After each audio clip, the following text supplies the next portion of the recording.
Hi, my name is Lisa Martin. I am the mother of a child with special needs. He has Fragile X syndrome. In many respects, he has been my teacher.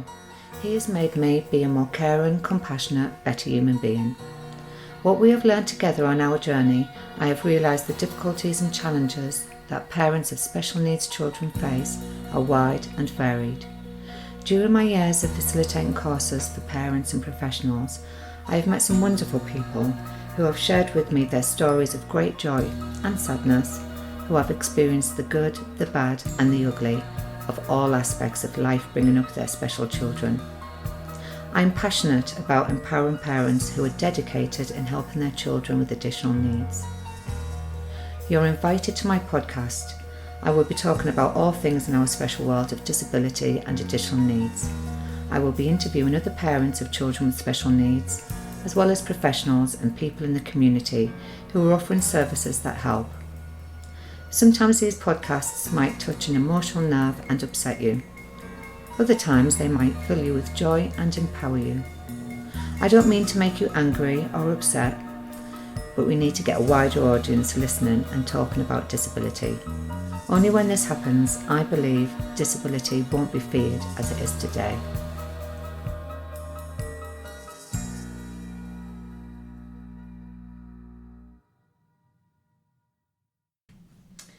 So hello Heather. So we're going to talk about your story. So I think we should tell the audience a little bit about yourself right from the beginning. You know, how many children you have, a bit of your history. Okay, I'm a mum with 7 children, 4 grandchildren. 2 of my boys have autism, ADHD. Very challenging behaviour. Where do I go? So your children, you've got 2 with the diagnosis of ASD. Where are they in the midst of your other 7 children? They are 2nd from the youngest and 3rd from youngest. Oh, okay. So your older children must have been a great help, were they, when they were growing up? Definitely, they still are now. Yeah. Some of them do quite a bit. Some of them do actually too much, but yes, they are very much helpful. Brilliant. So when did you realise that B&H had differences and that you were starting to have concerns about their health and their well-being? B was more or less from day one. He was always different. He never settled, didn't like being hugged, didn't want any touching or affection even as a baby, still doesn't now. Didn't like being put down as a baby, never slept. Every time you mentioned it to professionals, they come around and said more or less it was in your head and he'll get out of it.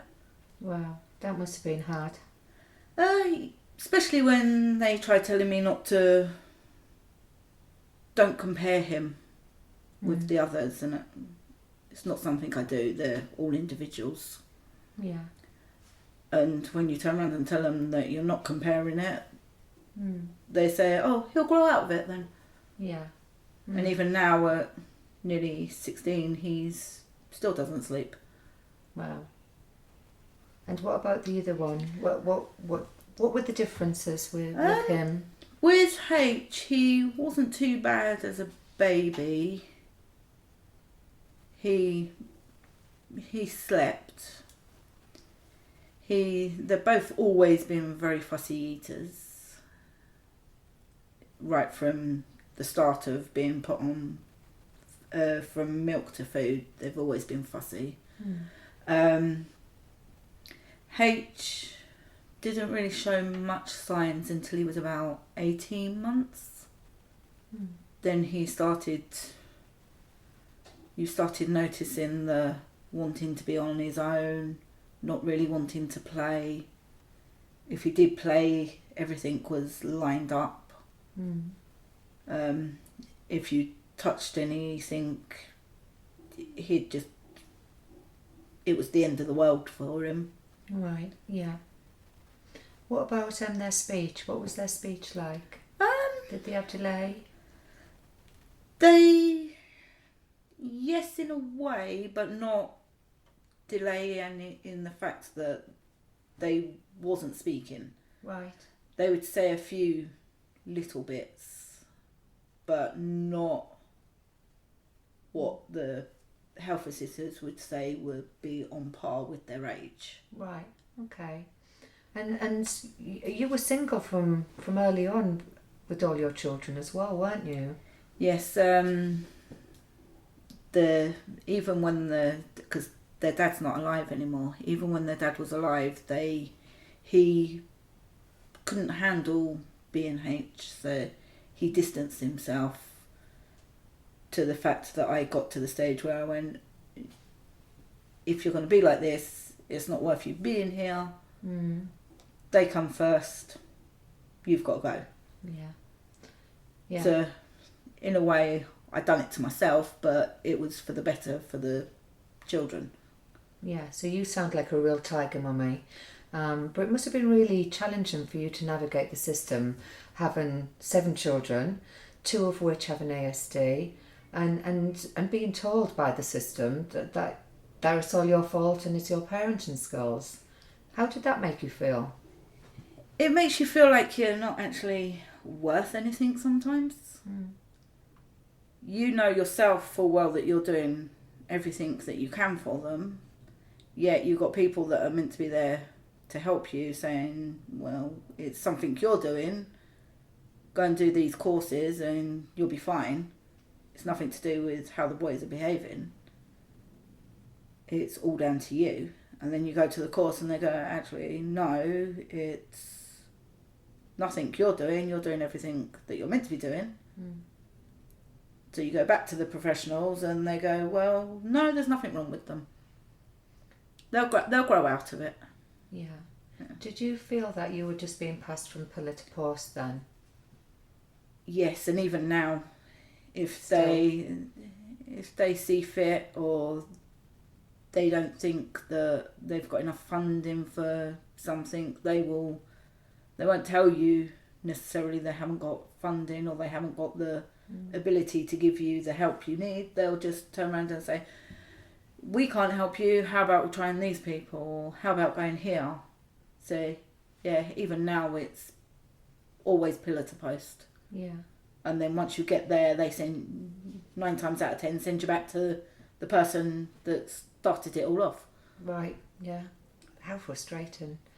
So tell me about actually getting the diagnosis.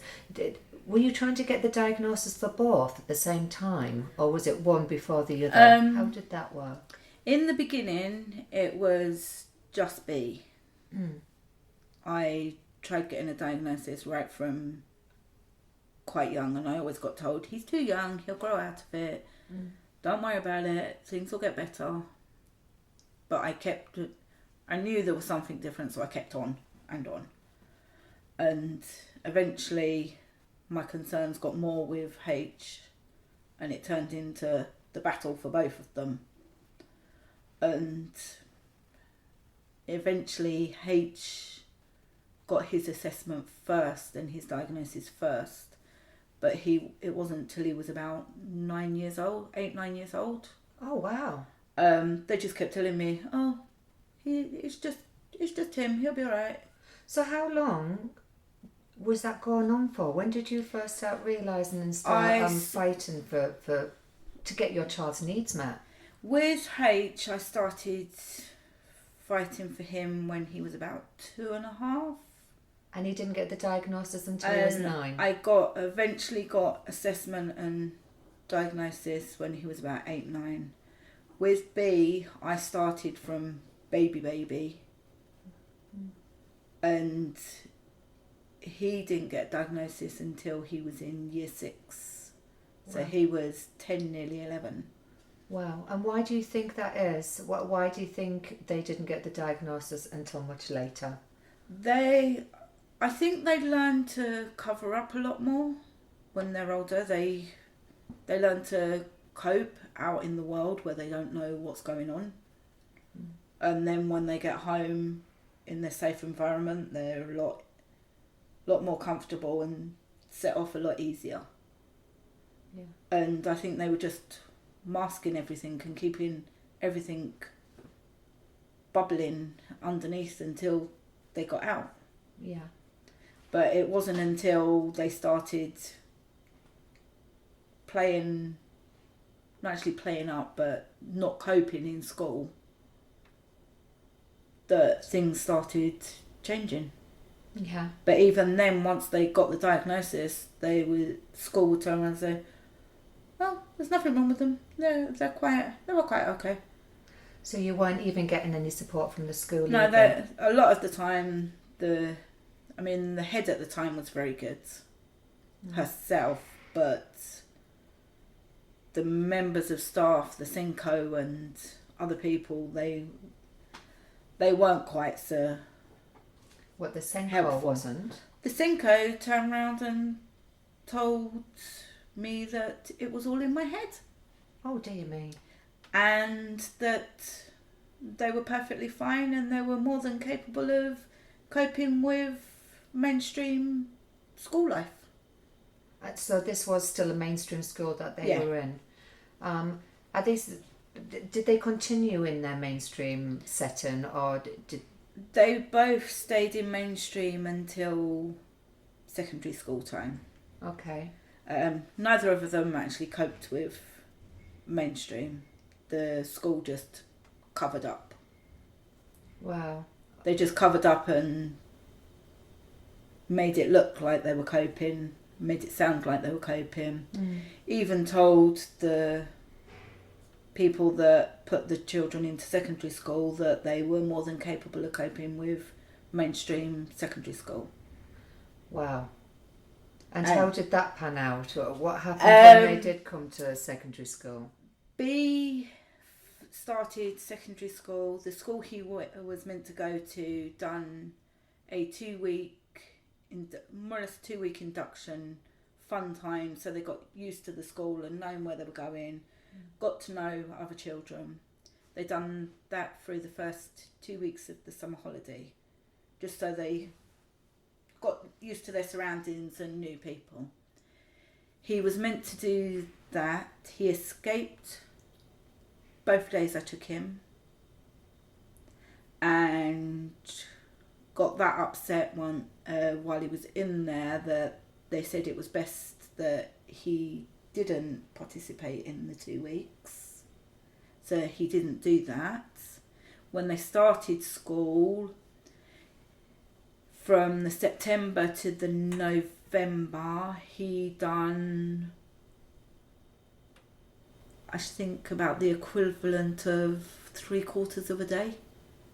Through that time, he would scream, shout, take everything off the walls that he could get hold of, hide under tables,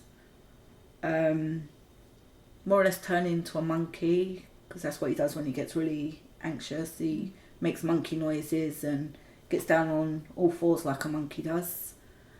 The school was really good. They were actually very supportive, and if it wasn't for them, he wouldn't be where he was now. Okay. They were very good. We can't do any more than what we've done. He needs more specialist help than what we can give him. And it was the school that actually liaised with the school he's in now and got him into the school where he was told he was more than capable of mainstream. He's now in a special school. Okay. And is he happier there? Majority of the time, yes, he's happier in the fact he goes to school. Right, okay. In the school he's in, the lower years, so year 7, 8 and 9, all stay in one class. Apart from the maths the music, maths, music, art and PE are done by different teachers, but everything else is done by the same teachers and TAs. Okay. And they get used to the same places. Yeah. So does When he he need got to- routine and Yes. he struggles with transitions? Yes, and very much. He needs the same people to be there, and yeah.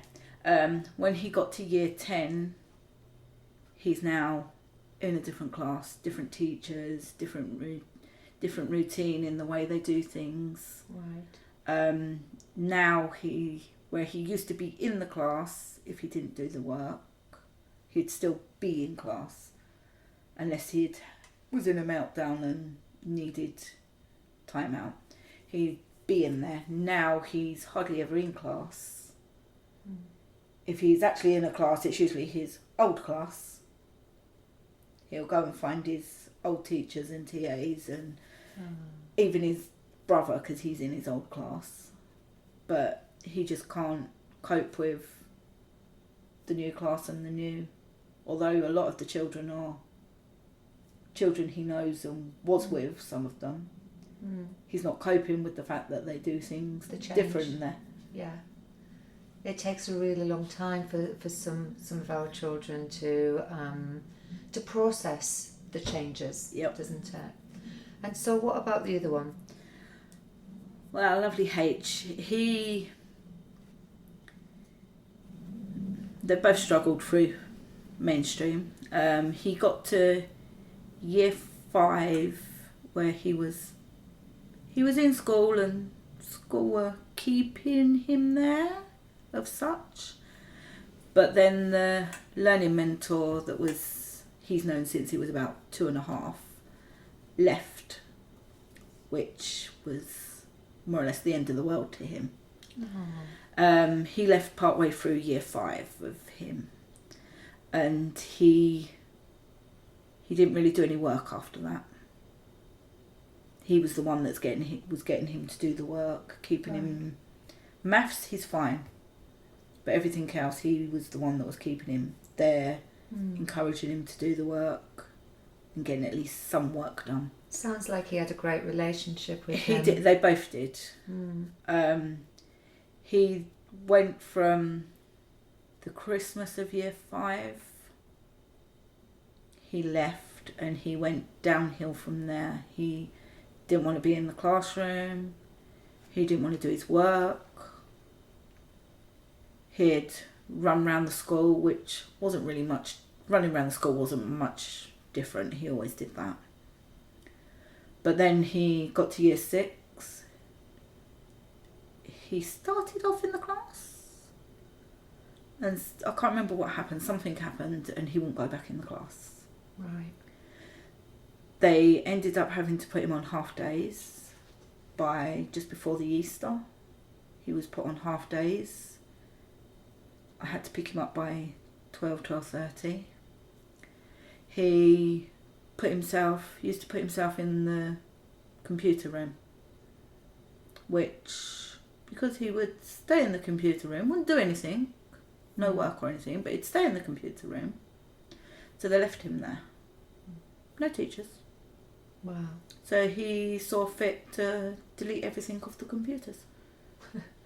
Oh dear. So they had to get someone to put everything back on the computers every time he left the school, because they just left him deleting everything off the computers, because at least they knew where he was. He was in the room. He used to get out of school without anybody knowing. Wow. So this is a real safeguarding issue, isn't it? I mean... It sounds like they weren't coping with his needs very well. But if anyone asked them whether they were coping with the 2 boys and coping with what needs they needed to be met, they were coping. Yes, there's nothing wrong. We're coping with them. They're quite okay. Wow. This must have been so worrying for you, Heather. How did you find out what was really going on at the school? Well, luckily or unluckily, I suppose, I used to work in the school before the boys got a little bit too much. And although I was in the early years part of the school, and they're in the upper bit, I stopped working because the school thought it was because I was there. Although the boys didn't have anything to do with me, didn't bother the fact I was there. I worked with them and said, okay, no, I'll stop. But luckily I had a few insights on people giving me little bits of information on what was happening in the school, whether it be members of staff or children coming up to me that knew me saying, oh, did you know one of your boys done this today? Right, but the school wasn't telling you really what was going on. The school themselves wasn't actually telling me. It was just people, either members of staff that were concerned on what was happening, or children that were concerned on what they had seen. It was usually the year 5s or year 6s that I suppose didn't really like what they were seeing and came to me and said, do you know this happened today, or do you know that happened? Wow. How did that make you feel, Heather, when you were hearing this, but you weren't getting through to the school? I quite like the fact that the children and some of the members of staff had the gumption to actually come and say something. But it was the fact that you took some of it to the school, and the school went, no, I don't know what the children are seeing, but that's not happened. And they're pretty reliable, these children. Else I wouldn't be believing them. And you're telling me that it's not happening? No, that didn't happen. They weren't even in that room or that corridor today. I'm pretty sure that these children won't actually lie to me.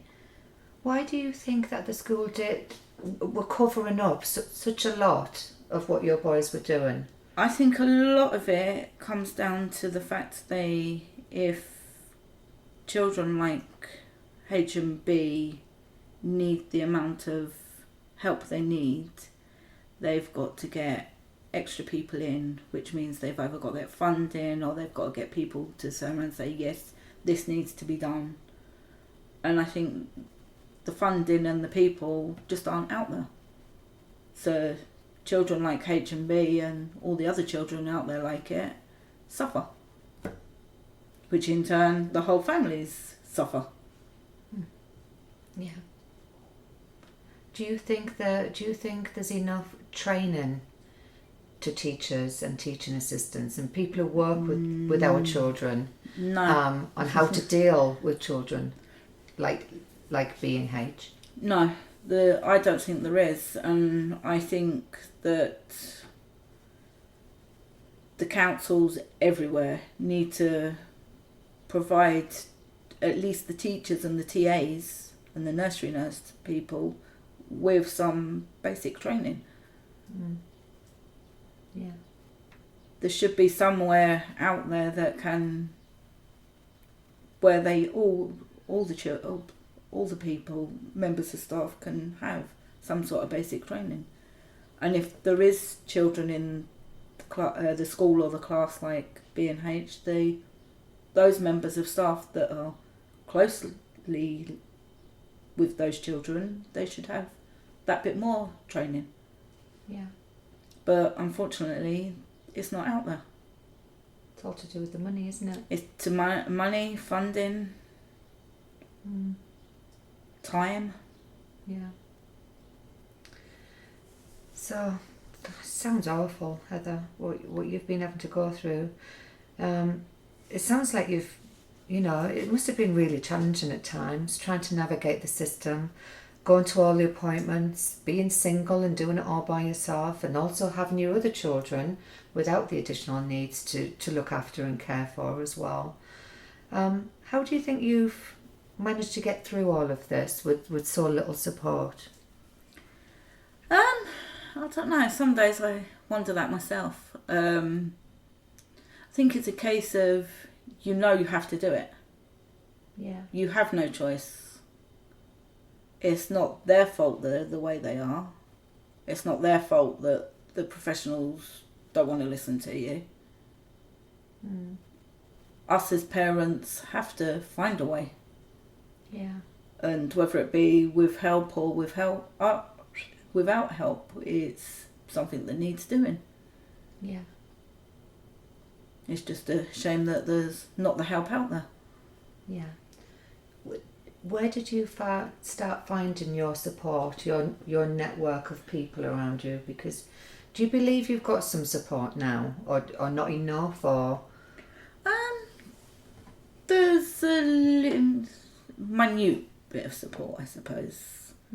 I do have my children, but that's not fair on them. I mean, one of them, he should be out working, but he's not, because I need him to be there to, unfortunately, he's more or less doing the job of what a parent should be doing, taking one of the children to school and making sure he gets to school and gets back home. Because time-wise and space-wise, I can't get them all to school on time. Yeah. So he's forfeiting going out and working to help me out. So he's basically a carer, isn't Yeah. he? Because your boys are big now, aren't they? How old are your boys with the ASD? They're nearly 16 and nearly 14. Yeah, and they're big boys now, aren't they? And for you to be able to look after them, and because they can be quite scary at times as well, Oh, yes. can't they? Because they have their mood One swings. of them's very strong as well. Yeah. He's taken to his way of keeping calm is working out and doing gym work. So he's got very strong over the last 2 years. So when he goes into a meltdown, it takes 2-3 people to make sure everyone's safe and everything. That must be really scary, is it? It's over challenging when you're in the house with everyone and there's no other adult with you. Yeah. It's sort of, you're always on the lookout for something that might just trigger him off. Yeah. Just so it's not there just because you're on your own. Yeah. Where if there was somebody else there, you'd be that little bit more relaxed and there's another adult in the house. It's okay. If he does actually trigger off, there's somebody else to help you out. Yeah.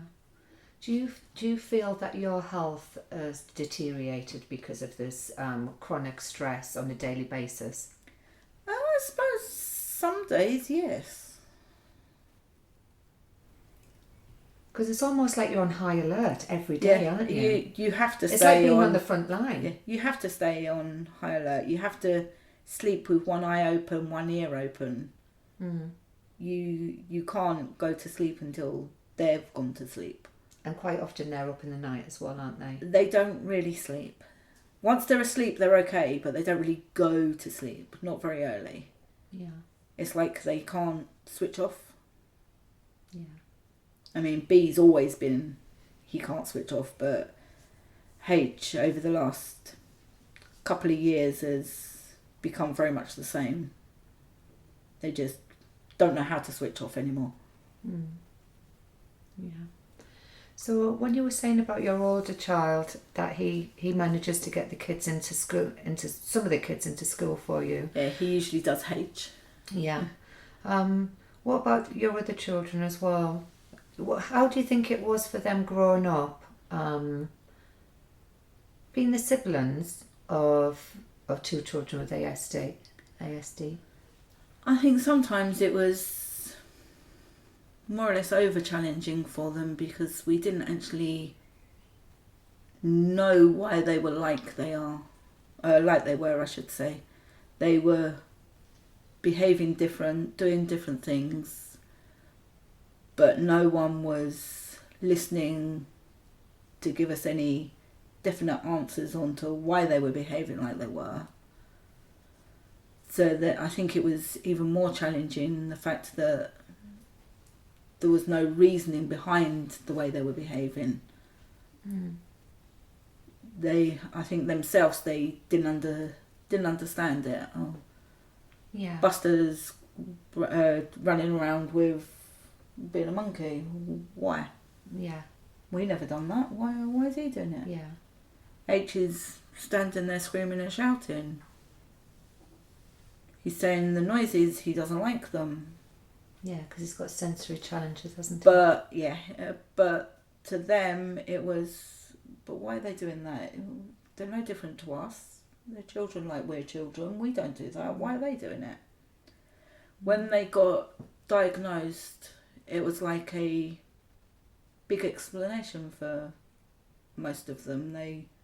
There's actually something not the same as what we are. They need this little bit of extra. And they sort of took a step back and went, okay, they need a bit of extra help. Oh, okay, we're here. They need a bit of extra help. Let's see what we can do to help. Do you think it's gave them a lot more empathy and compassion by having brothers with additional needs? Most of them, yes, most of the time. Mm-hmm.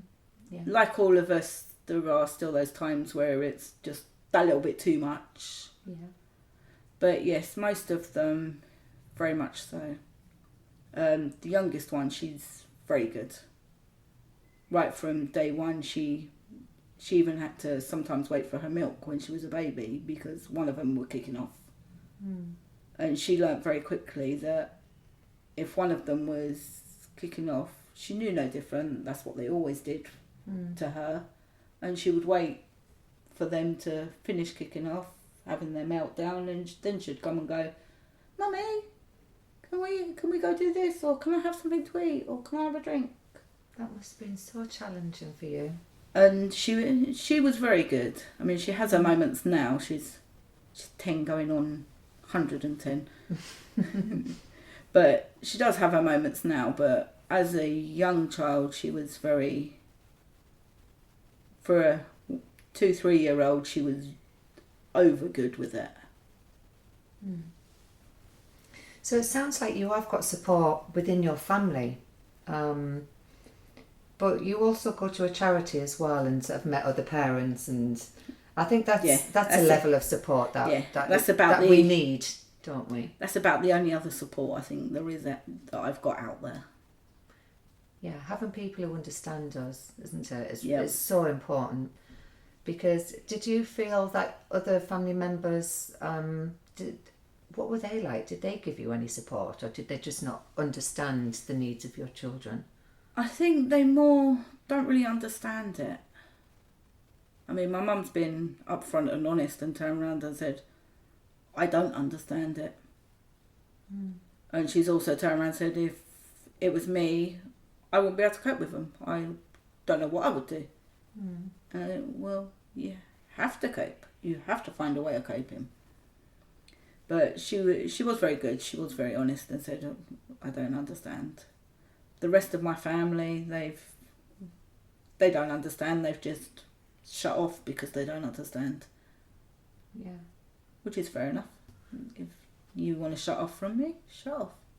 It's hard though, isn't it? It's hard to feel that people distance themselves from us because of our children. And it's at the time when you need the most support as well. And in a way, they're no different to any other children. They just process things different. Yeah, it is. So tell me more about the transition to secondary school as well, because I know one of them wasn't in school for... Oh, H. What happened there? Did you not get a placement for him? Or? No, we did get a placement. The same thing happened as B. The Senko sent off her right up to the council and turned around and said he was perfectly capable of coping in a mainstream school and coping with mainstream school life. And he got put into a mainstream placement. We took him there for their assessment morning, to which we, after an hour and a half, got him into the playground where the members of staff had to lock the playground gates so he couldn't get back out. which he'd run away from us about 3-4 times before we got him in there. I left him to take my younger daughter to school. Halfway to school, I got a phone call from where H was. Can you please come and get him? He's not coping. We're struggling to keep him just in the playground. We don't want him to harm himself or anybody. Can you come and get him? And from that day, I had the Senko talking to me saying that this school wasn't for him, which I then turned around and said I already told the council this, and his primary school has told them different, so what more can I do? And he was actually out of school for the whole of year 7 because the school wasn't willing to take him because of how he was and the fact that they knew they weren't going to be able to cope with him, so they didn't want to put him through it. He and the council saying, well, his primary school has said he'll cope, so he must be able to cope, so that's the way it is. So again, you were passed from pillar to post. Yeah. He eventually got some home tutoring, couple of mornings a week, which didn't really go down very well because H doesn't class home life as anything to do with school life. Yeah, because they like everything in boxes, don't they? Everything's completely different. So school life was school life, home life's home life. School stuff belongs at school, not at home. So the poor teacher and assistant that used to come round for home tutoring never got any schoolwork done because it was home. So he spent a whole year of them coming round a couple of mornings a week, and he did eventually start talking to them, and we were lucky enough because he sort of made himself a homebound child. He wouldn't go out, and we did get him out with the home tutor teacher, which wouldn't have happened if she wasn't coming round, but he wouldn't do any work, and she only got him out as long as he was doing Pokemon. Okay. It's the only reasoning she could get him to go out. Okay, well, you like Pokemon? I don't mind Pokemon. Let's go out and do some Pokemon. Yeah. And even then, it was very hit and miss on whether he would actually go out. So would you say he's always from a young age had quite severe mood swings? Oh yes. He is actually on medication now for anxiety. But at the moment, it's not actually working as well as it was. But the doctor that actually prescribed it for him has spoken to me, spoken to school, and because he's reasonably well behaved in school most of the time, he says that, oh, it must be working then because he's okay, he's going to school, he's in school, so he must be okay. So what would happen there? Would you have to have another assessment with CALMS to see about the medication? Because it's the people at CALMS who deal with changes in medication, isn't it? Yeah, it was actually one of the high up CAMS people that turned around and said, no, he goes to school, so he's fine. Oh dear. Are they not listening to you either? They've never listened. They once, a few years back, signed them both off of CAMS because they wouldn't talk to anyone. They wouldn't interact or talk to any of the CAMS workers. They tried near enough all the CAMS staff that was there at the time and turned around and said, they don't want to communicate or do anything with us, so we can't do anything. Did anybody suggest doing a home visit? They don't do those, apparently. Really? That's what I've been told. Oh dear me. So it sounds like that must have been really tough on you having one of them at home, because that narrows down your life limitations. You I suppose you had to stay at home with them as well, didn't you? I had to stay at home, and when I was doing the school runs with the younger ones, it was one of my older boys or my older daughter had to be at home, which then restricted them to being able to go and doing work or anything. Yeah.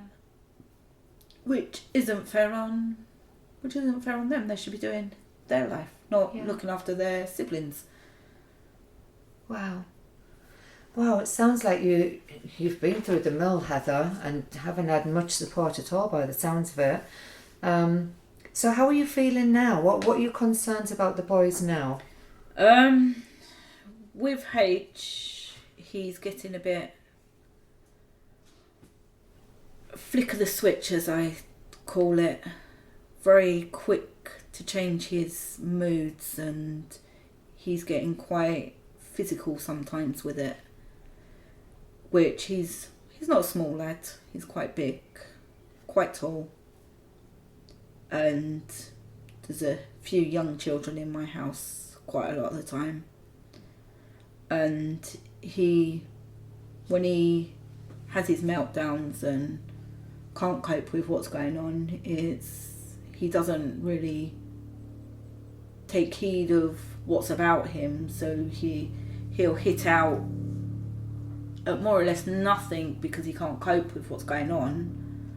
But in the meantime, he sometimes hits out and hits one of the little ones because he doesn't actually see them there. So he's sort of not only becoming a danger to himself, he's becoming a danger to others because he's just not coping.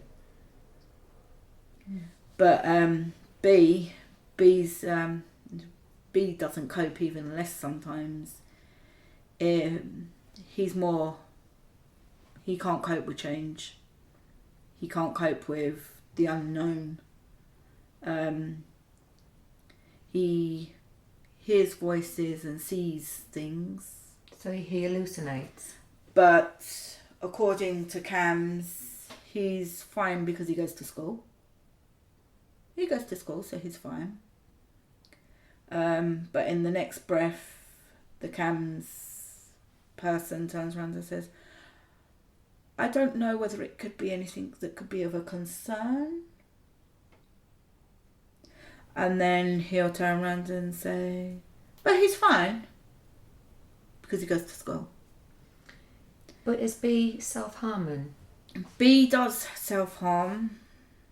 He will get very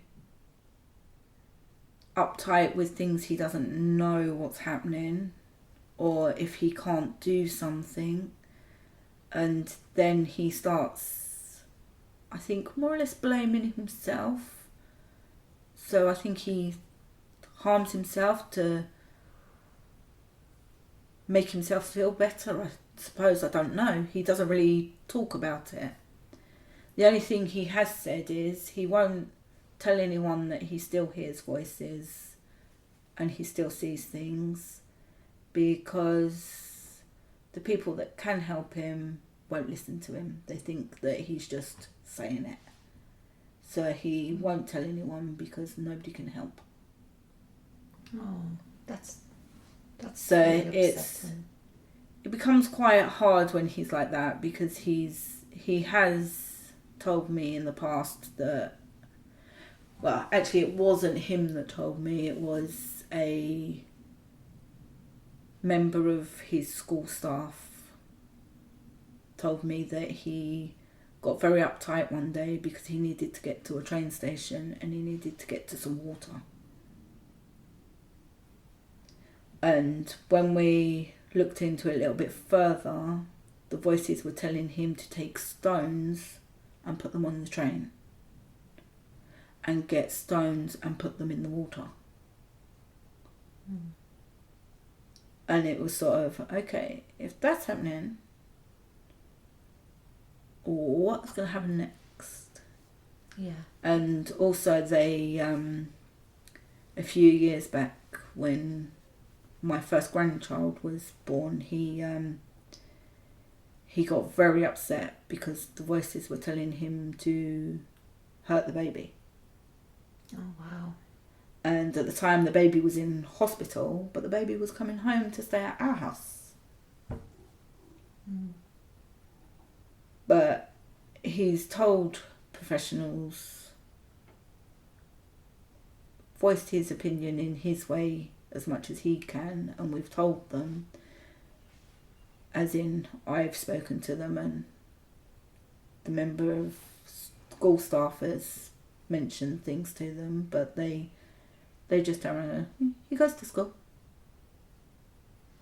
This is absolutely unbelievable, because it sounds like he's not only dangerous to himself because he's already self-harming, but also to other people as well. But it seems as if you're not getting the support and the help that's needed for him. It's like they know it's there, but it's like, oh, if we help this child to find out why this is happening, we've got to do this, this and this. And, well, there might not actually be anything wrong, so we'll just wait and see what happens. That's my way of looking at it. They're just waiting to see. Because the CAMS worker always turns around and says... But then it might be too late. Exactly. I've turned around and said to them, when they had a social worker, I turned around and said to the social worker one day, now, B has an hour a week direct payment money to be able to go to the gym and be with his personal trainer for an hour a week. Now, the social worker turned around and said to me one day, I'd actually asked her whether we could try for a little bit more, so he could have a little bit more time. And she went, well, we can try, but I doubt if you'll get it. I went, but there's a chance we'll get it, so can we try? Yeah. Okay. So she tried, and it came back, no, he's getting as much as what he's entitled to. But she then turned around and said, in her eyes, he needed an hour a day, not an hour a week. So I turned around and said, was it not a social worker's place to help fight for that child to get what he needs? Now, both you, I, and a lot of other people would turn around and say, yeah. She turned around and said to me, no, it's not what I'm here for. So what is she there for then? She couldn't tell me. She's now left, and she turned around and told her boss that in her eyes they didn't need a social worker anymore. So now we don't have a social worker. Wow. And how do you feel about that, not having a social worker? It's sort of, in one way, she wasn't really doing anything, apart from telling me I couldn't get anything. So in one way, she didn't really do anything for me. But in another way, I feel they need a social worker. Especially now B has got to the stage where he doesn't really give any indications that he's going into a meltdown or anything. It's like going and flicking the light switch on. Wow. Very unpredictable. He is very unpredictable. H is getting quite unpredictable as well. And at some point, my older one has got to go out into the world on his own and not be tied to his brothers. Yeah. But he feels he's got to stay tied to them because everybody else that's meant to be helping is turning around saying, no, they're fine. Yeah. So it's sort of no-win situation. So Heather, what do you think about all the cuts that have happened over the years, especially concerning your children from them being young to even now? There's more and more cuts happening. Well, with the cuts, they don't really take into account on actually what and who needs the help. It's more, well, we'll pick that person, we'll pick this person, that person, don't worry about them. They don't really take into account on what actually involves. If they don't want to look at you, if they don't like the look of your name, it seems like don't worry about that person, they'll be fine. The cuts themselves, personally, I think they make too much cuts in certain places that don't necessarily need it, and not in places that can afford to have cuts made. Yeah. Do you think all the cuts seem to be towards vulnerable people, vulnerable families that don't seem to have a voice, or who have got a voice but are just not being heard? A lot of the time, yes. If you haven't got the ability to shout and shout loud, or you as a person are not the person that will shout loud, it's like they just leave you there. If you don't know how to go and look for what you need, they're not willing to turn around and say, this is out there. Yeah, there's no signposting, is there? There's no signposting at all. There's, your child has got this need, get on with it. Yeah. Yeah, that's really upsetting. Even if you turn around and say, okay, yes, my child has this need, but what about help for my child? No, it's out there, go find it. But then, talking to you earlier as well, obviously your children have got their needs, but the needs of your children actually are affecting the rest of your family as well. So because you're not getting the support that's so desperately needed, it's got a massive knock-on effect with other members of your family as well. It has, and they don't look into that. It's, they haven't got a need. They're fine. Yeah. But the fact that there's children in the house with a need that is having a knock-on effect, they really don't look into the fact that that does happen, which they should do. Yeah, it's really very upsetting. But you know what? Through all of this adversity that you've gone through, and I can imagine it must have been really challenging to do this all by yourself, with having 7 children, 2 of which have got really high challenging behaviour. You seem to be a really strong lady. So what do you think you do that has helped you on your journey? Getting to know other parents that are in similar situations, going to a morning group that is full of parents and carers with children and young adults with similar situations, and talking to people that are in that situation does help. Apart from that, you just put on a front and let people think that you're coping most of the time. Whether you're actually coping or not, you put that out there because it's the only way to cope. Yeah. I think it's all about creating your own support network, isn't it? Because how have you felt about your family, and a family around you being supportive, or have they not understood? Have you felt isolated at times?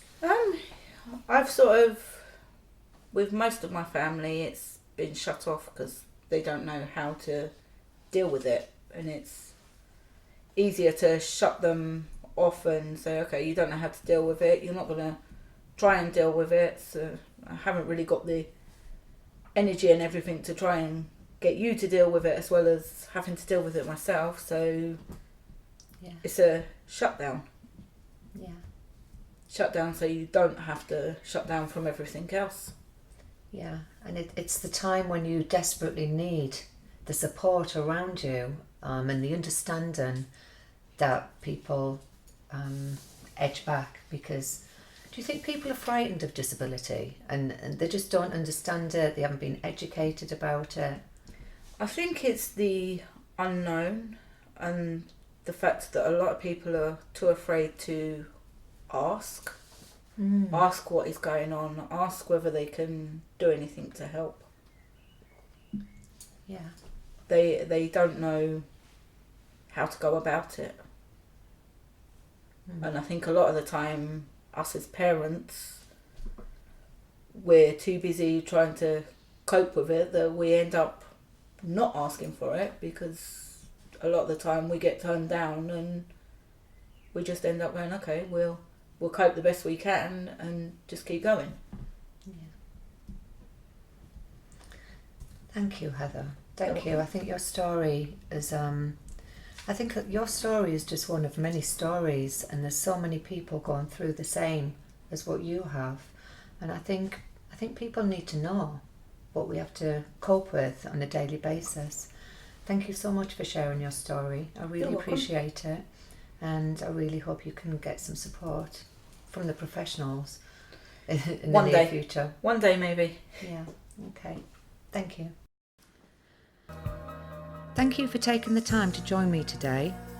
To find out more about what I do, visit www.specialworldtraining.com and follow us on our Facebook page, Special World Training, Instagram and LinkedIn. I believe knowledge is power and strength is in numbers. And if more people get involved in our special world, we can all make our world a better place. Join me next week for more amazing stories from the good, the bad and the ugly.